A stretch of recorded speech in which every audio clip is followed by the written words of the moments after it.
Mountain man Dasharath माझी का एक डायलॉग हम आपको बताना चाहेंगे, जब तक तोड़ेंगे नहीं तब तक छोड़ेंगे नहीं।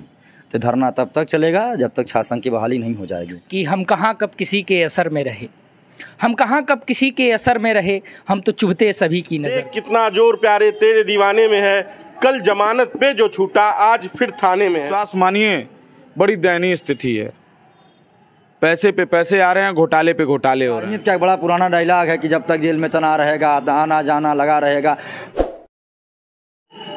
देख कितना जोर प्यारे तेरे दीवाने में है, कल जमानत पे जो छूटा आज फिर थाने में है।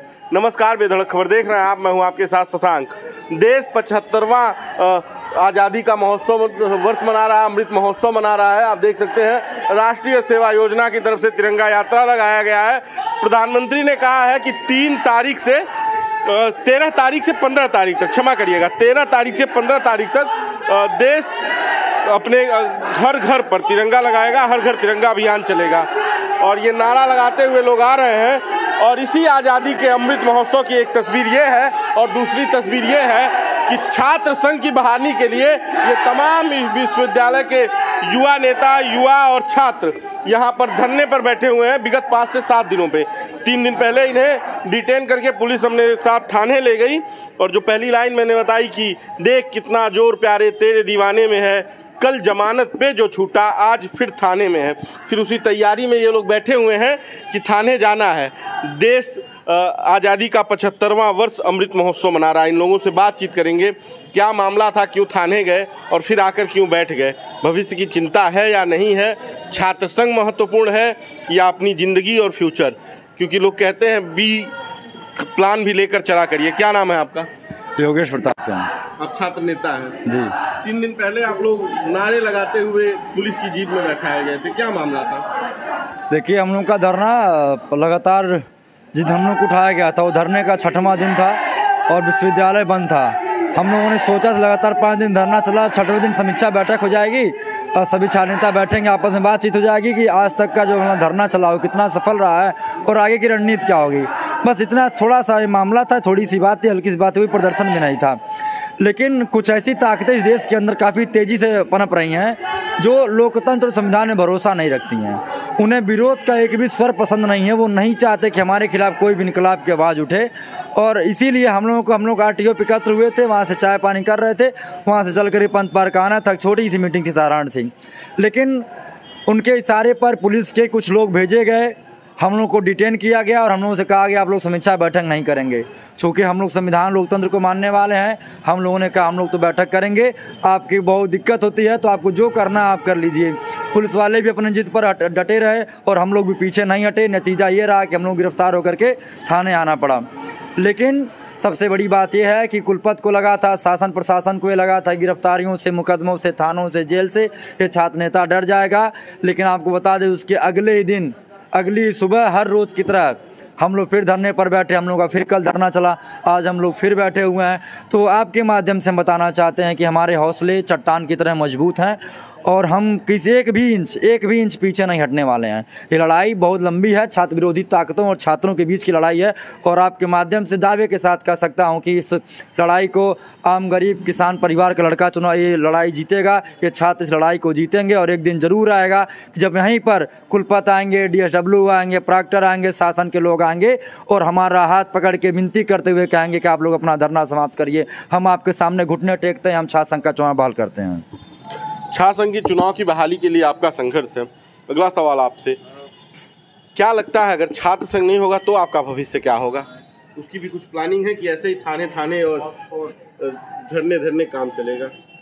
भाई ने आपसे बताया कि हम संविधान को मानने वाले लोग हैं और भविष्य क्या है, भगत सिंह का क्या भविष्य था, इस देश के लिए था। हम भगत सिंह को मानने वाले लोग हैं। हम अपने प्राणों का न्यौछावर इस देश को, इस विश्वविद्यालय को और अपने समाज को बचाने के लिए लगा देंगे। हमारा कोई भविष्य का प्री प्लान नहीं है। वर्तमान की परिस्थिति जो है पूरे देश में या प्रदेश में या फिर ये विश्वविद्यालय में आप देख रहे हैं, आपको भी बहुत अच्छे से मालूम है। मैं चाहूँगा अपने कैमरा पर्सन के साथ आप गोरखपुर विश्वविद्यालय के पूरे हर विभागों का भ्रमण, हर एक कमरों का भ्रमण करें। उसके बाद से जो भी चारों छात्रावास हैं, फिर यहाँ छात्राओं के छात्रावास हैं, वहाँ पे आप जाएं और कैमरे की हकीकत, विश्वास मानिए बड़ी दयनीय स्थिति है। पैसे पे पैसे आ रहे हैं, घोटाले पे घोटाले हो रहे हैं। पुस्तकालय में आप चले जाइए, याद नहीं है, शायद पिताजी के ज़माने का, पिताजी भी मेरे विश्वविद्यालय से पढ़े हुए, उनके ज़माने की किताबें यहाँ रखी हुई हैं, उसके बाद से किताबें बदली नहीं गई हैं। पैसा कितना रिलीज हो, इन्हीं सब कारणों का। आज देख लीजिए, छात्र संघ न होने का कारण यह है कि पीजी की और यूजी के बच्चे 3rd सेमेस्टर में चले आए नई शिक्षा पद्धति के अनुसार, लेकिन अभी तक उनके परीक्षा परिणाम 1st सेमेस्टर के नहीं घोषित हैं। कोई सुनने वाला नहीं है। यहाँ हम लोग बैठे, जब लगातार आज 8वां दिन है जब से बैठे हुए हैं, लोग आते हैं, भैया ये काम है वो काम है, हम नहीं हिलते, क्योंकि अब हमारी बात है, छात्र संघ की अस्मिता की बात है। हम उनसे कहते हैं यहाँ 4 बजे के बाद आपका जो भी काम होगा होगा। 4 बजे के बाद तो कार्यालय बंद हो जाएंगे, उसके बाद से कौन 5 बजे तक कार्यालय खुले रहते हैं। 1 घंटे में पूरे दिन का काम आप लोग करा ले जाएंगे। जब छात्र संघ ही नहीं होगा तो डिग्री कौन बनाएगा, माइग्रेशन कौन बनाएगा, टीसी कौन निकलवाएगा? अगर छात्र नेता नहीं होंगे तो विश्वविद्यालय नहीं चलेगा। विश्वविद्यालय एक देखिए, अगर नेताओं की देश को आवश्यकता नहीं होती तो मुझे लगता है इस देश के अंदर नायक तंत्र लागू होता। डीएम और एसएसपी जो है कि सरकारें चलाते हैं, नेताओं की इस देश को आवश्यकता है। लोकतंत्र बिना नेताओं के अधूरा है, और लोकतंत्र की तो प्रथम पाठशाला है। अगर विश्वविद्यालय में ही छात्र संघ नहीं होगा तो आप कैसे उम्मीद रखेंगे? आज जिस तरीके से राजनीति में पूंजीपतियों का प्रवेश हो चुका है, बाहुबलियों का प्रवेश हो चुका है, आप बताइए ऐसे में क्या आपको लगता है कि अगर छात्र संघ का चुनाव नहीं होगा तो कोई गरीब परिवार का लड़का अपने गाँव में जाकर प्रधानी लड़ पाएगा, जिला पंचायती लड़ पाएगा, विधानसभा लड़ पाएगा? और जब हमारे और आपके घर के लोग सदन के अंदर नहीं होंगे, विधानसभा के अंदर नहीं होंगे, तो हमारे लिए कानून कौन बनाएगा?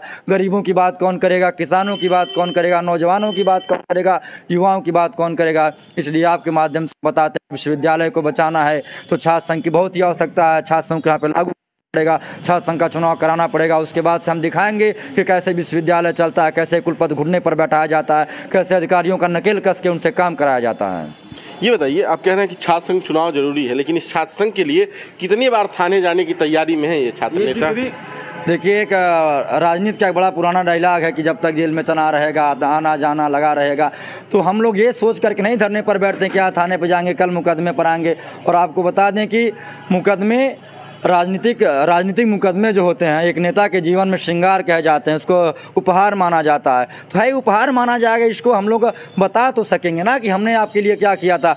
आने वाली पीढ़ियां जब हमसे सवाल करेंगी कि जब हमारा छात्र संघ खत्म किया जा रहा था, हमारे अधिकारों को कुचला जा रहा था, जब हमारी फीस दुगनी कर दी गई थी, तो आप कहाँ पर थे? तो हम उनको बता सकेंगे कि हम प्रशासनिक भवन पर लगातार 8 दिन तक धरने पर थे, आपकी लड़ाई हम लड़ रहे थे, हम साथ ही आपके हक और अधिकार की लड़ाई आजीवन लड़ेंगे, आपके लिए हमेशा खड़े रहेंगे। चलिए, आप लोग भी थाने गए थे, कैसा महसूस कैसा होता है थाने में जाके? डर बना रहता है और फिर आकर इसी तरह वापस बैठ जाना?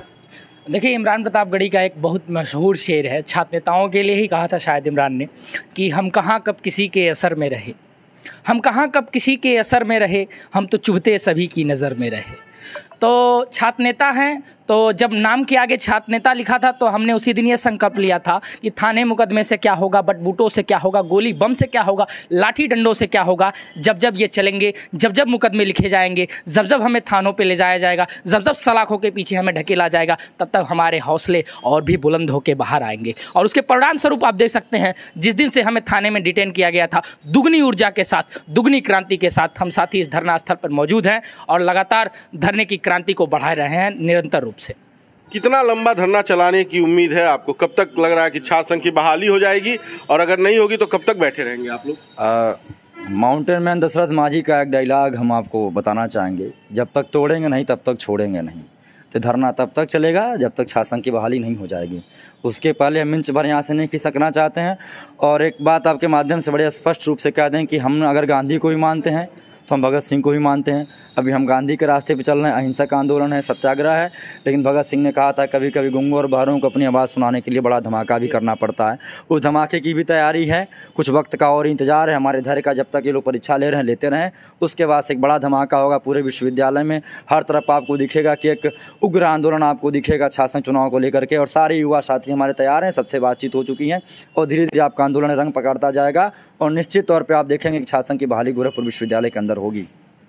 चलिए, तो ये छात्र संघ की बहाली के लिए तमाम छात्र और छात्र नेता धरना दे रहे हैं।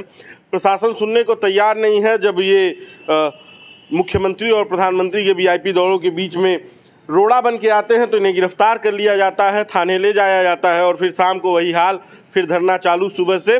और शाम तक यहाँ बैठकर छात्र संघ बहाली को लेकर नारेबाजी और प्रदर्शन। अब देखना यह है कि विश्वविद्यालय इनकी बातों को कब तक सुनता है और छात्र संघ चुनाव के लिए क्या विचार करता है। बाकी का बेधड़क खबर आप देखते रहिए। अगर आपको यह वीडियो अच्छा लगे तो शेयर कीजिए,